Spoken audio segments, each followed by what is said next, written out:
J'ai acheté c'est ça ton échec en fait. Acheté un tandem avec une tasmanienne car je vis à Oxford. Ok, casual. Moi aussi, mardi dernier, j'ai fait pareil.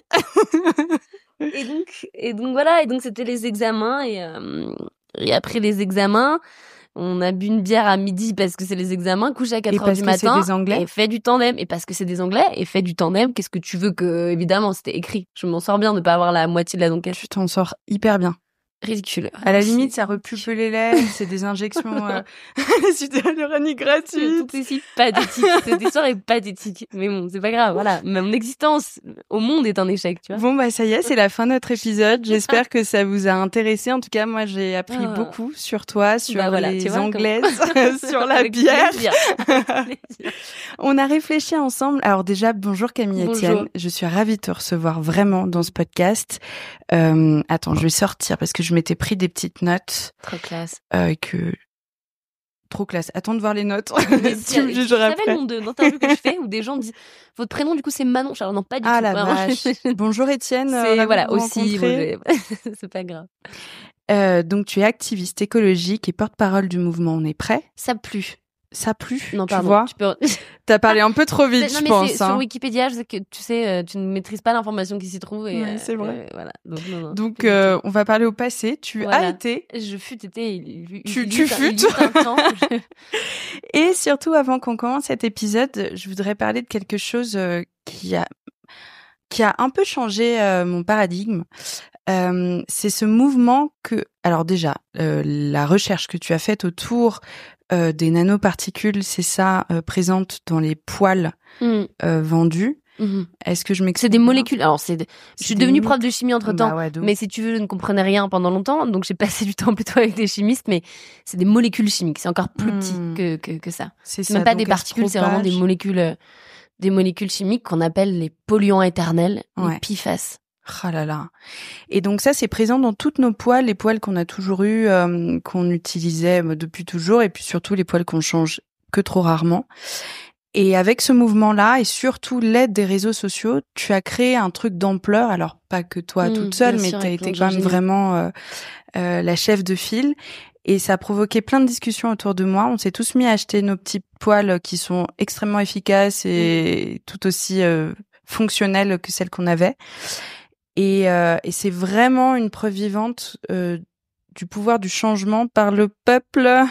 Et ça fait du bien. Et ça fait un bête d'argument au dîner de famille de Noël contre ceux qui disent qu'on n'y peut rien et que de toute façon, c'est trop tard.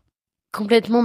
Pour revenir sur ton sujet, en fait, c'est face à l'échec des autres, à l'échec colossal de ceux qui sont censés nous mettre dans des conditions d'existence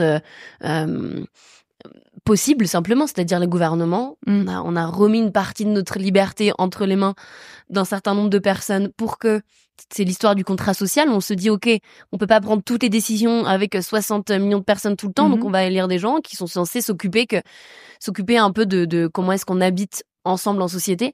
Et quand on voit des faillites totales, vraiment, quand on voit des échecs aussi grands, qui est celui, par exemple, de notre gouvernement sur la question des polluants éternels. Pas du tout qu'en France, à l'échelle mondiale.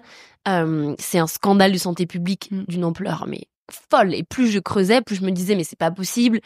Il y a dû avoir des lois, ça a dû changer. Et en fait, plus je creusais, plus c'était terrible. Plus je découvrais En fait, ce qui se passe, donc, très rapidement, c'est juste pour vous dire que c'est une molécule qui a été inventée par l'homme. Donc, c'était à la base pour le projet Manhattan, donc pour les bombes utilisé dans la guerre, et ensuite aux États-Unis, et ensuite ça a eu une application industrielle parce qu'on s'est dit c'est quand même très pratique. C'est hyper puissant, ça fixe n'importe quelle propriété. Donc c'est-à-dire que si vous mettez un polluant éternel, un PFAS avec la propriété de résister à l'eau, vos poils par exemple avec le revêtement téflon des poils Tefal, c'est hyper pratique parce que ça accroche pas, donc l'œuf dans la poêle, hop, il accroche pas, c'est facile à laver, machin. Puis dans les années 60, ça devait être synonyme d'avancée technologique. C'était une avancée technologique, et donc ça s'est retrouvé d'abord dans les poêles, et en fait maintenant partout autour de nous, dans les Gore-Tex, ça se retrouve maintenant dans l'eau qu'on boit, dans l'eau du robinet. On a testé avec, il y a des chercheurs qui ont testé l'eau des robinets, c'est pratiquement les 3/4 de l'eau du robinet des Français qui est contaminée à ça, mais c'est aussi dans les bouteilles en plastique. Donc en fait, là où c'est très intéressant, c'est qu'on se dit on ne peut pas y échapper on ne peut pas y échapper. En fait, c'est partout autour de nous, c'est invisible. Et on dit polluant éternel parce que on ne peut jamais le détruire, notre corps ne peut jamais s'en débarrasser, l'air, le sol. Et donc, du coup, face à cet échec-là, en fait, on ne peut pas avoir une solution seulement individuelle, puisque c'est partout et qu'on est tout le temps exposé. Si on veut se protéger, il faut que ce soit une action collective. Et c'est là où c'est hyper intéressant. C'est-à-dire que l'action collective, elle est obligatoire. Et donc, on a lancé tout ça et on a essayé de faire en sorte de changer la loi et de faire voter cette loi pour protéger les gens. Et juste une question de santé publique, parce que les effets, c'est des cancers précoces, les maladies d'Alzheimer, de Parkinson, des questions d'infertilité qui explosent. Ça a des effets très, très, très, très importants sur la santé. Merci. Moi, j'ai de l'endométriose. Et l'endométriose a été prouvée comme étant liée au polluant éternel, alors qu'on dit tout le temps qu'on n'a pas de cause de ça. Mais j'ai trouvé ça fou aussi, que typiquement, endométriose et polluant éternel sont extrêmement liés. Comme tu te poses la question, comment ça se fait qu'à notre époque, alors bien sûr c'est décelé alors qu'avant ça ne l'était pas, malgré tout, il y a un boom énorme des cas d'endométriose.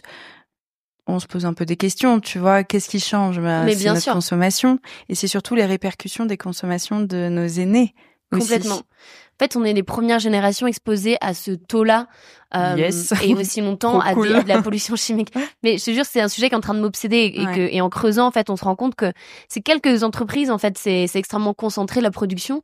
C'est arrivé partout et ce qui se passe dans la régulation de la pollution chimique, c'est que on met une molécule sur le marché. Je suis industrielle, j'invente une molécule, bam, je la mets sur le marché. Et après, ça prend à peu près 90 jours. Et après, c'est aux gens, des journalistes d'investigation, des activistes, des gens malades, des politiques, c'est du sujet, peu importe, mais c'est aux gens de aller se battre pour prouver, pour dire, regardez, en fait, ça, c'est toxique, et ensuite se battre pour le faire enlever. Et on dit souvent, ça met 20 ans, ça met 90 jours à mettre une molécule sur le marché, 20 ans pour l'en retirer. Alors que ça devrait être complètement l'inverse. On devrait dire, avant de vendre quelque chose, vous devez nous prouver que ça va pas donner des cancers à nos enfants, quoi. Évidemment. Et je me rappelle justement que, ce cas de la poêle Téflon, qui était en plus hyper concret, hyper visuel.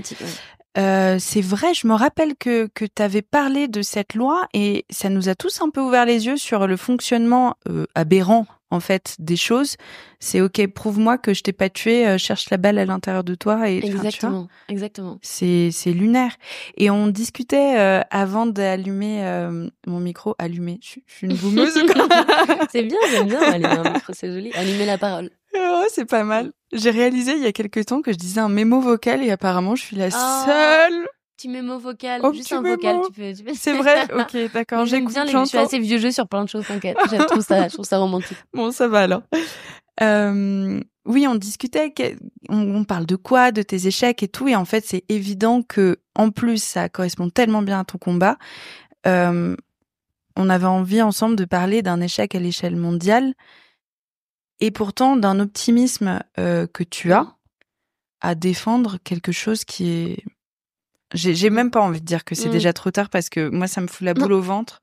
En fait, il y a cette phrase de Rebecca Sonic, qui est une autrice incroyable, américaine, que j'adore, et qui, elle est démente. Et elle travaille sur la question de l'espoir aussi, sur plein de choses. Mais sur la question de l'espoir, elle dit ça, elle dit, en fait... L'espérance, c'est la croyance que ce que nous faisons peut avoir une importance. Et moi, j'ai toujours été assez mal à l'aise, à la fois avec cette question d'échec et à la fois avec cette question d'espoir, parce que on me ramenait souvent à ces deux pans-là. C'est-à-dire, sur l'espoir, c'était vraiment, écoutez, qu'est-ce qui, oh là là, bon, vous donnez quand même pas vous donnez pas trop envie, quoi. Vous avez pas d'espoir et tout, comme si on attendait nous d'être des messies en disant, il faut qu'on donne de l'espoir. En fait, l'espoir, c'est quelque chose qui se crée. Moi, l'espoir, il est jamais, j'ai pas attendu qu'il me tombe du ciel. Merci. Je l'ai parce que je vois que quand ensemble, avec plein de gens, quand on s'y met, quand on essaye, on peut obtenir des choses extrêmement concrètes et importantes pour la vie des gens. Et ça, c'est la seule chose où je me dis, ok, l'espoir, il vient du fait que la direction, elle n'est pas écrite, qu'on peut toujours dévier l'histoire. C'est extremement dur. Il y a des vents contraires qui sont très forts. Mais il y a des brèches possibles. Et l'espoir, il est dans ces brèches. Mais ces brèches-là, elles s'empruntent. Elles viennent pas nous chercher. C'est des chemins qui nous attendent, quoi. C'est incroyable parce que ça peut se rapprocher aussi. Toi, tu parles de manière globale, mais aussi, tu sais, chacun peut trouver quelque chose dans ton discours pour, je sais pas, se redonner de l'énergie, de la joie, du feu intérieur aussi. Mais l'action et L'action et en fait, moi, l'action, la connaissance, c'est le savoir et le pouvoir. Un peu, c'est des allers-retours que je fais constants entre les deux. J'attends pas de tout connaître pour agir et j'agis pas frénétiquement sans jamais me poser, douter, quitter une posture. Là, j'ai repris un an d'études. Je suis à Oxford dans des bibliothèques habituellement. Tu dis quoi en ce moment? Et toujours ces questions-là d'environnement, mais plus globalement aussi d'économie, de droit, de philo, pour essayer de comprendre ce monde contre lequel je me bats. Donc en fait, cet aller-retour entre les deux, moi, c'est les deux choses qui m'apportent de la paix dans ce chaos du monde. C'est les moments où je me plonge dans des textes, que je me rends compte que des philosophes depuis des siècles avant nous disaient des choses qui m'éclairent aujourd'hui. Ça, c'est hyper puissant parce qu'on sent appartenir à une histoire, on sent juste être à un endroit, un passage, et ça ancre beaucoup plus. Et l'action aussi, on sort du sentiment d'impuissance et ça redonne énormément d'espoir. Et ça impose une certaine humilité aussi, tu sais, de se dire que vraiment ça nous remet à notre place, la terre ne nous appartient pas et nous on est vraiment ultra éphémère. Mais oui, carrément. Moi j'ai une passion pour les meubles anciens, j'adore. Je te jure, je voulais être commissaire-priseur. C'est trop drôle.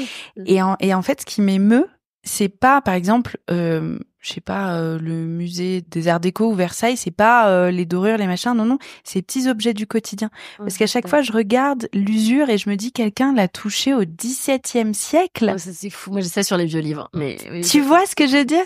La personne, les vieux